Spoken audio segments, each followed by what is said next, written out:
Today, seemingly, a breakthrough was arrived at in the Parliament logjam that has been sort of plaguing the House for the last couple of days. There was an all-party meeting today called by the Lok Sabha Speaker, Om Birla. There was ruckus and sloganeering and multiple adjournments since the start of the winter session. The government has now agreed to the opposition's demand of a debate on SIR. So on the 9th and the 10th of December, that's Tuesday and Wednesday next week, there will be a discussion on larger electoral reforms to be held. It's going to happen both in the Lok Sabha and the Rajya Sabha on Tuesday and Wednesday. 10 hours each have been allocated for these two debates.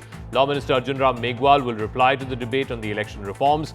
Also on Monday, there will be a debate that the government has initiated on the Vande Mataram controversy and whether or not parliamentarians are allowed to say Vande Mataram in the House. Now, this logjam basically began 3 days ago during the Centre's all-party meeting when the opposition first demanded a full discussion on SIR, otherwise they will not allow Parliament to function. Remember, the previous monsoon session was almost entirely washed out because of the SIR issue. The government, while ready for a debate, requested time to consult all party leaders, all floor leaders of all parties, both in the NDA and in the India Alliance.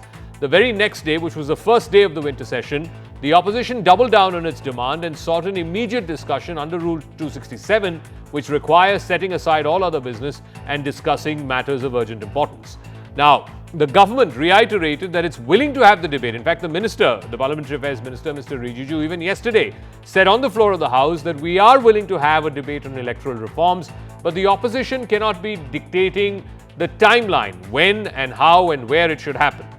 Today as well, both houses witnessed frequent disruptions and adjournments, and finally, the government had to concede to the SIR debate. The government is now allocated 10 hours for debate on electoral reforms, first in the Lok Sabha on Tuesday next, and then in the Rajya Sabha on Wednesday.